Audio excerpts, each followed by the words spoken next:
vale a pena. Muito bom participação.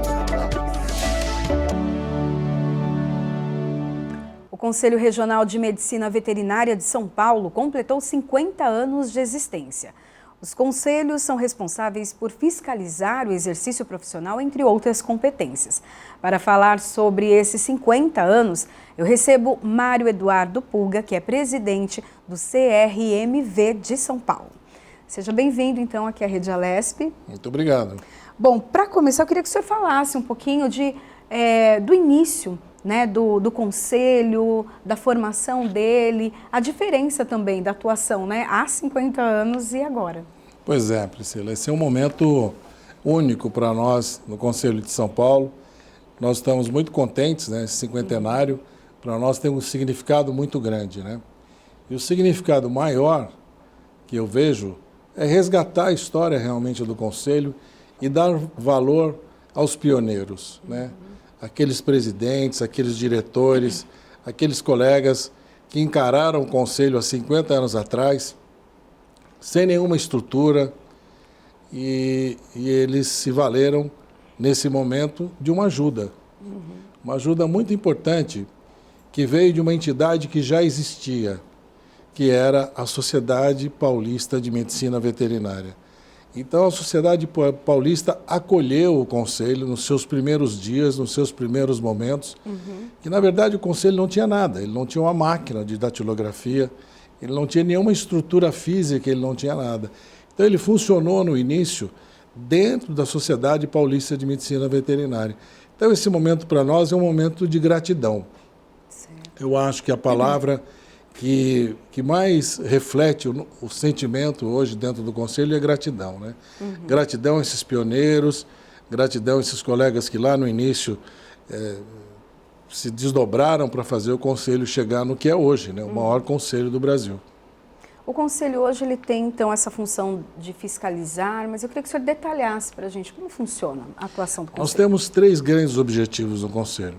O primeiro é orientar a profissão. Orientar os profissionais, orientar os colegas. E a gente faz isso de uma forma muito forte.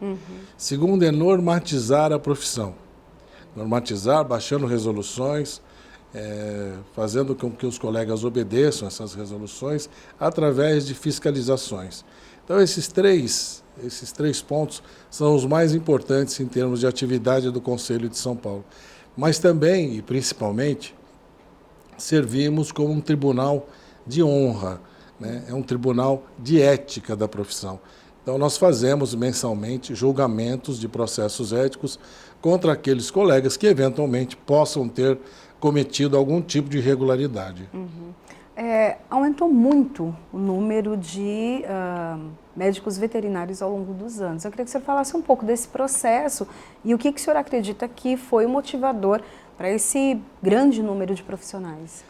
Vou resgatar um pouquinho. O meu número de registro no Conselho Regional é 2715, ou seja, 2.715.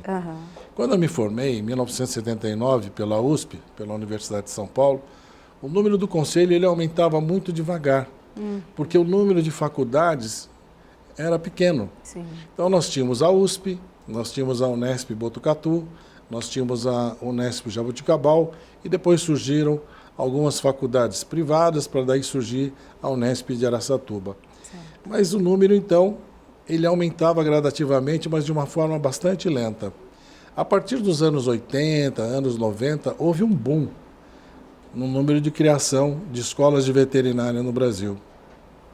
E isso é um dos fatores que mais nos preocupa hoje dentro do Conselho. O Conselho se preocupa demais com essa questão. Nós estamos praticamente sem controle em termos de abertura de faculdades. E essa não é uma característica, esse não é um problema intrínseco da veterinária. Todas as profissões estão passando pelo mesmo problema. Então, nós vemos isso na medicina, nós vemos isso na enfermagem, nós vemos isso na odonto, nós vemos isso no direito. Então, nós estamos com um número excessivo de faculdades de medicina veterinária do país. Só para você ter uma ideia, hoje nós temos mais de 400 faculdades de medicina veterinária no país. Só no estado de São Paulo temos 82 faculdades de medicina veterinária.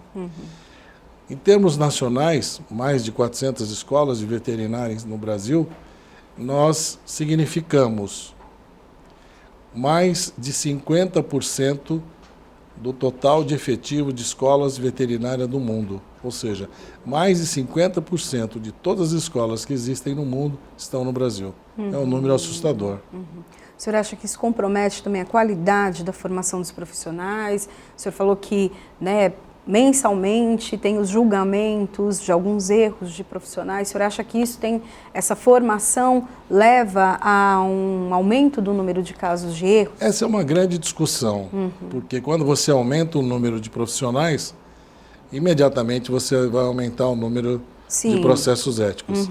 Mas a qualidade é bastante discutível. Então, nós temos hoje, para efeito comparativo, por exemplo, nós temos a França. A França é o berço da medicina veterinária. Foi onde foi criada a primeira escola de medicina veterinária na cidade de Lyon. A França tem 4 escolas de medicina veterinária. A Alemanha, que tem uma grande tradição em medicina veterinária, com uma grande escola de grande relevância, que é a escola de Hannover. Por exemplo, a Alemanha tem 5 escolas de medicina veterinária. Os Estados Unidos, devido ao seu mercado pet, ele tem 31 escolas de medicina veterinária. E o Brasil, um pouco mais de 400. Tem alguém errado nessa conta, né? E eu acho que o errado somos nós, porque é um número excessivo de faculdades. Os erros que o senhor comentou, né, desses julgamentos, quais são os mais comuns? O que acontece né, com os profissionais também, quando eles são, né, verifica-se que houve realmente um erro, eles são punidos de que maneira? Olha, existem todo tipo de problema, né? Mas o que a gente vê de uma forma mais gritante é a negligência, a imprudência, e grande parte dos processos éticos, eles são motivados por parte do tutor, por parte do proprietário, como queira chamar, até por uma falta de comunicação. Então, hoje a gente está vendo que existe uma falta de comunicação entre os profissionais e os tutores ou os proprietários. Eu acho que isso também não é uma característica só da medicina veterinária. Acho que hoje é uma característica de todas as profissões, né? A gente fica bastante preocupado e muitas vezes chateado por não ter sido tão bem atendido, né, ou questionado, não ter tido toda a atenção de um médico, né, que muitas vezes nos atende no seu próprio consultório. Isso também acontece na medicina veterinária.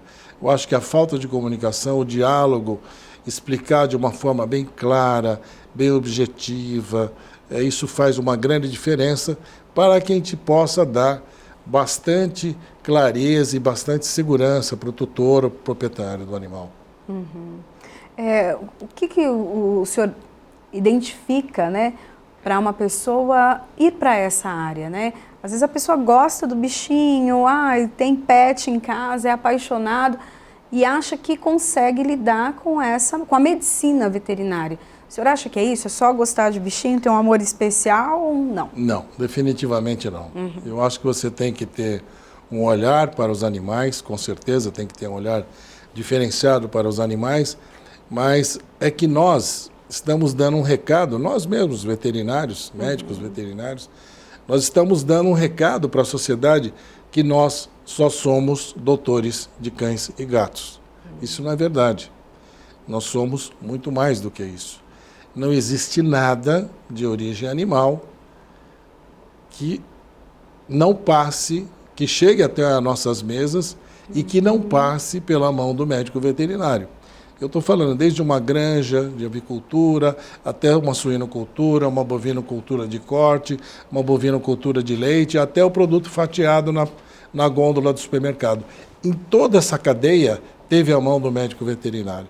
Então, muitas vezes, tendo esse perfil que você citou, nós também temos que nos deparar e enfrentar situações dentro da medicina veterinária, onde nós vamos fazer a análise da carcaça, se aquele animal, se aquela carcaça está realmente numa condição de ser consumida pela população. Isso é uma grande tarefa nossa.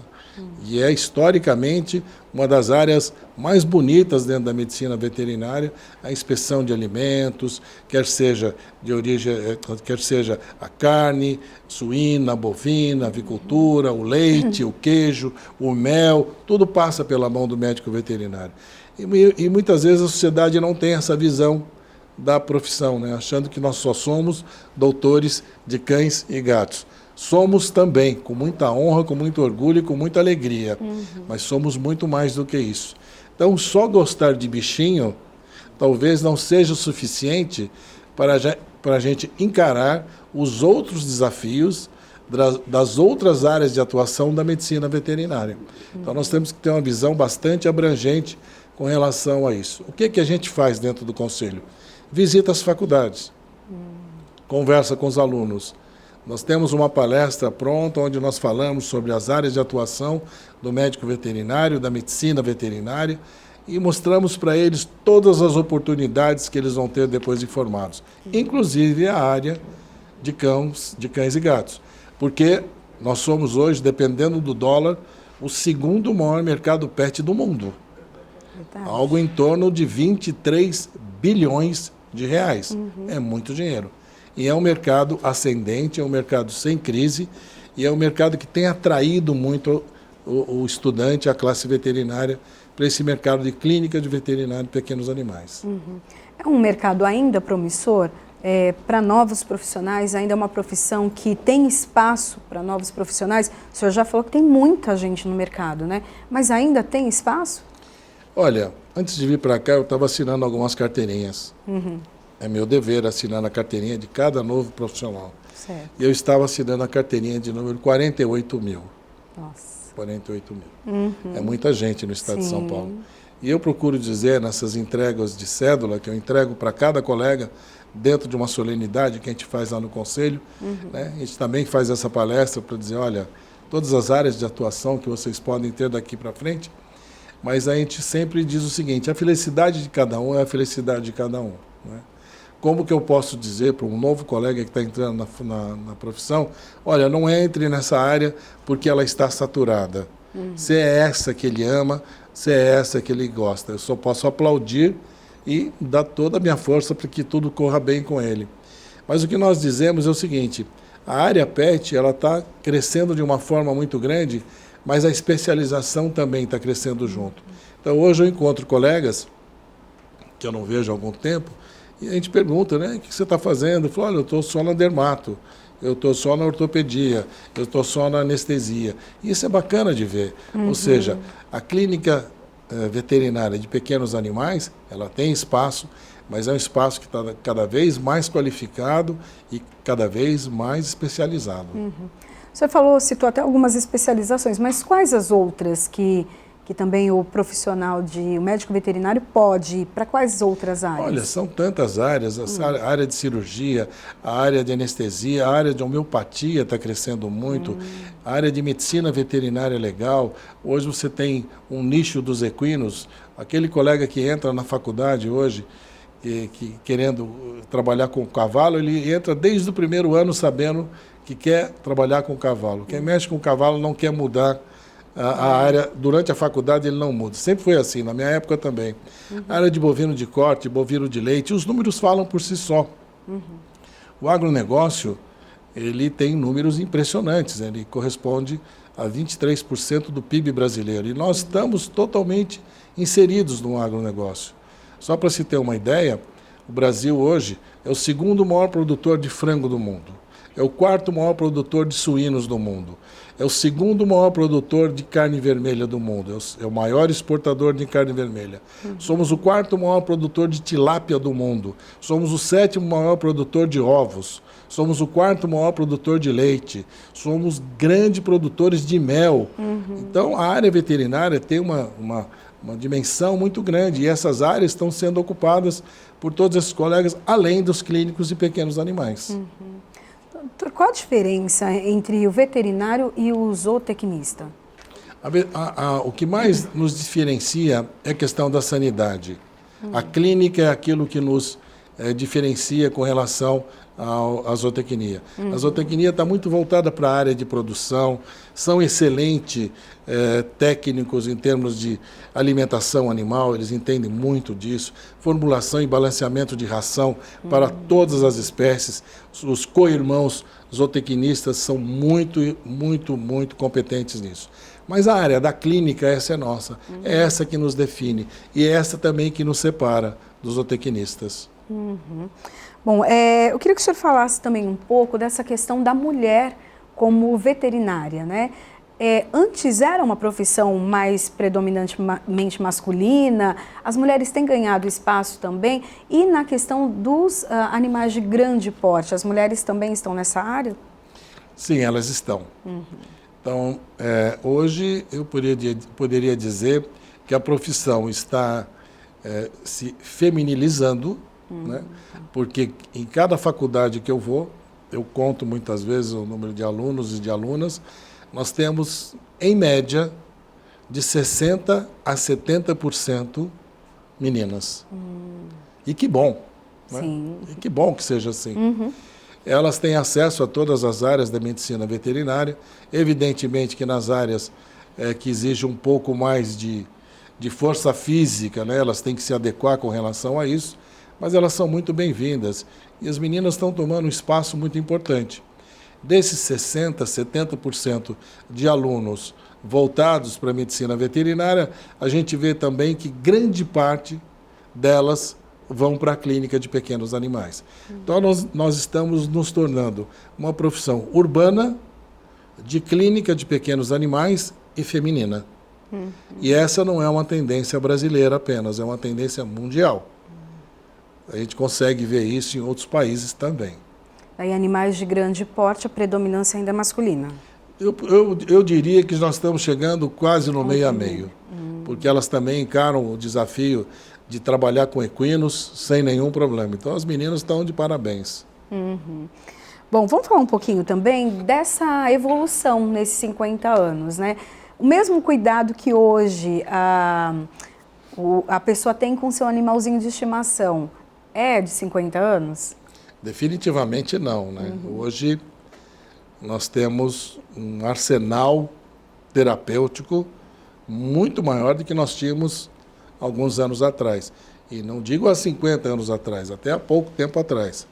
Eu trabalhei numa empresa alemã, da indústria farmacêutica, que nos anos 80 ela já vislumbrou que nós precisaríamos de produtos específicos para a área de pequenos animais, de cães e gatos. E lançou a primeira linha específica para isso. Então nós tínhamos naquela época um sabonete, um pó, um talco, e depois a linha veio se sofisticando e se qualificando cada vez mais. Com o boom dos anos 80, isso virou uma febre, né? Todas as empresas farmacêuticas também correram atrás de atualizar seu portfólio e colocar novos produtos no mercado. Então isso foi uma grande evolução. Do outro lado, a questão da alimentação, né? Que antigamente o cão comia o que a família comia, né? Aquele resto de comida era repassado para o cão.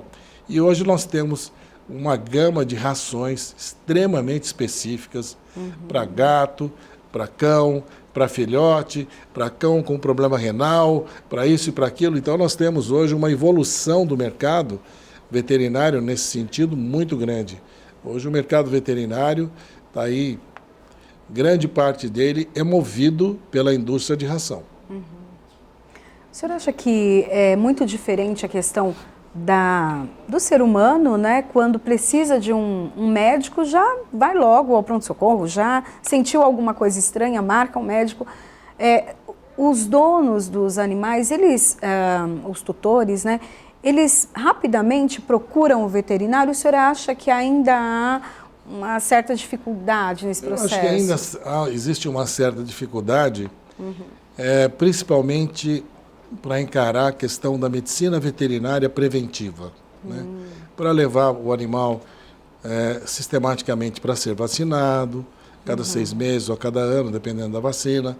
Então nós temos essa questão ainda a ser definida.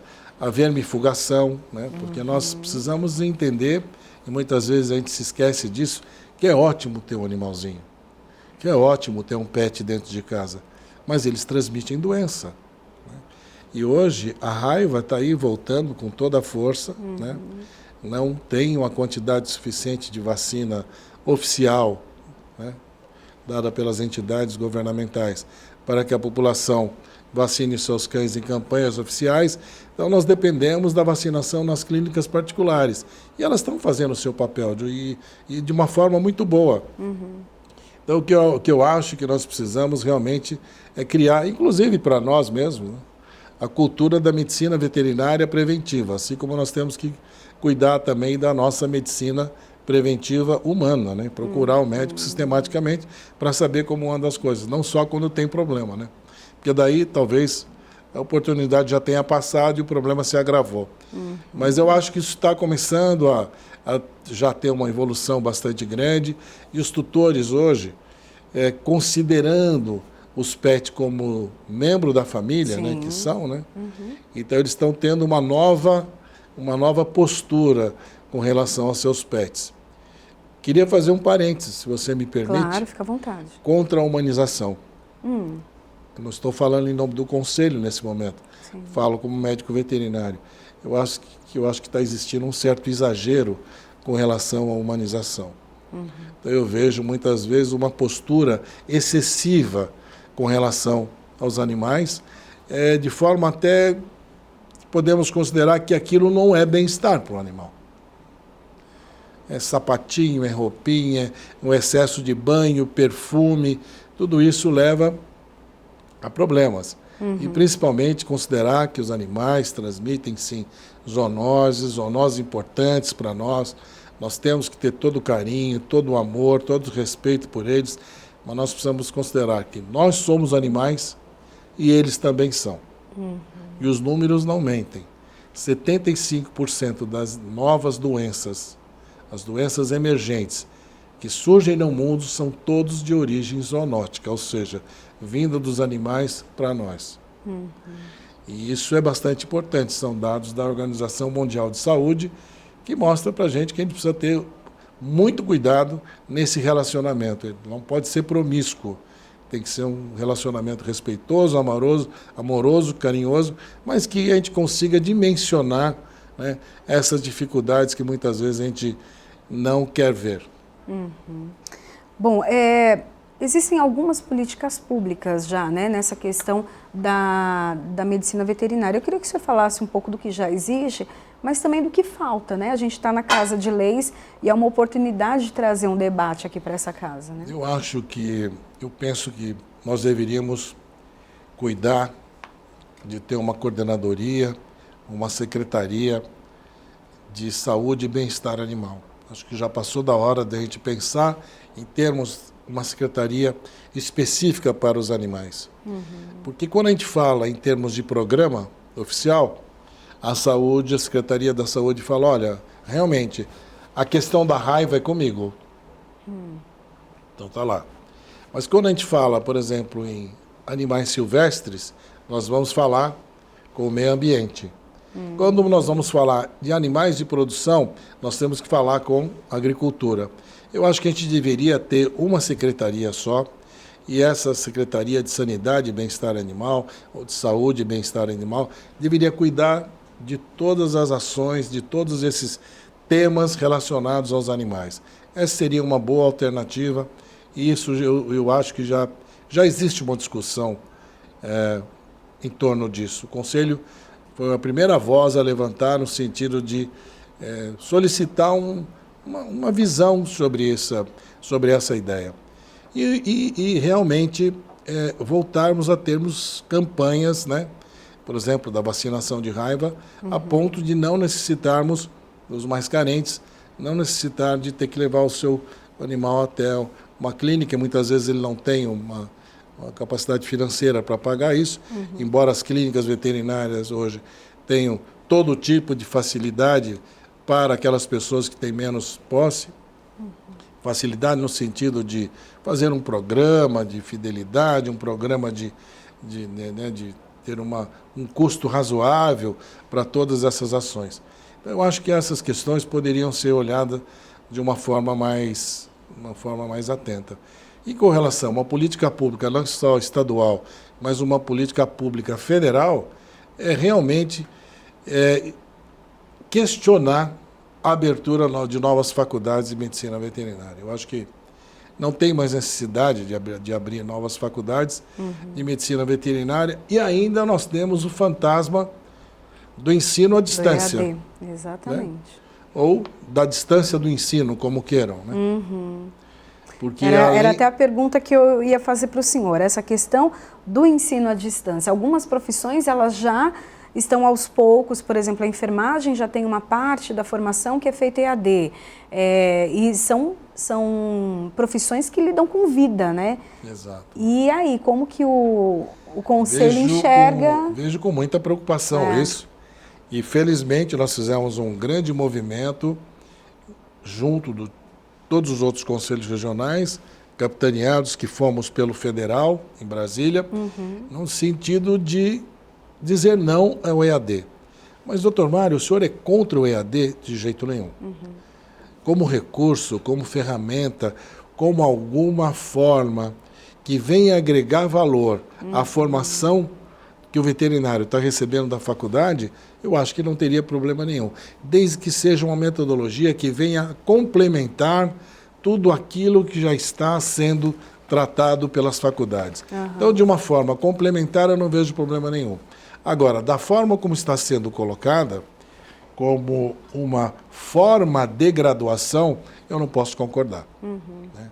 Nós temos muita teoria na faculdade, mas temos que ter também muita prática. Sim. Né? Porque nós vamos encarar desafios no nosso dia a dia profissional, e eu tenho que ter visto, eu tenho que ter feito na faculdade, eu tenho que ter acompanhado isso junto com um outro professor, e o EAD não permite isso. O EAD tem números que, sinceramente, eu não consigo entender como que nós podemos crescer tanto no EAD, como se fosse a alternativa, a solução para o ensino brasileiro. Para algumas profissões até podem ser. Para algumas matérias dentro da grade da medicina veterinária também podem ser. Por que não? Posso fazer bioestatística em EAD? Claro que eu posso. Posso fazer economia rural em EAD? Claro que eu posso.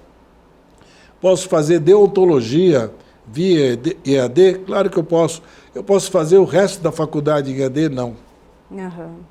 Então nós temos limitações e nós estamos preocupados com a qualidade do ensino. Se nós já estamos preocupados com 400 e tantas escolas que têm curso presencial e a qualidade do ensino está caindo drasticamente, o que dizer do EAD? Mas essa é uma questão que eu aproveito a oportunidade e te agradeço muito por ela, para informar os colegas, a população com relação a isso. Então, muitas vezes, você fala, olha, meu filho vai estudar em EAD, tal faculdade. Será que dá? Será que pode? Será que é viável? Deixa eu questionar.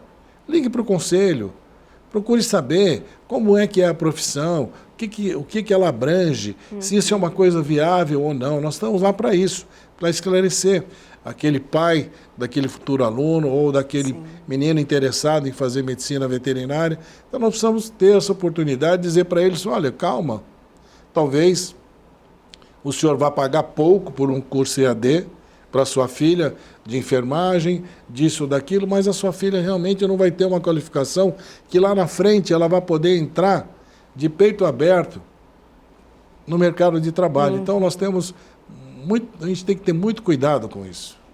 Bom, a gente está chegando então no finalzinho do nosso programa, então bem rapidinho, o que o senhor espera dos próximos 50 anos, então, do Conselho e do trabalho dos profissionais? Eu acho que o Conselho tem que ser entendido. Hoje tem uma discussão no Congresso Nacional do papel dos conselhos e estão confundindo o Conselho com outras entidades e a gente não tem as mesmas características e as mesmas finalidades das entidades que alguns deputados estão confundindo a gente com elas. Certo. Eu acho que é importantíssimo o papel do Conselho como aquela entidade, aquele órgão normatizador da qualidade do profissional.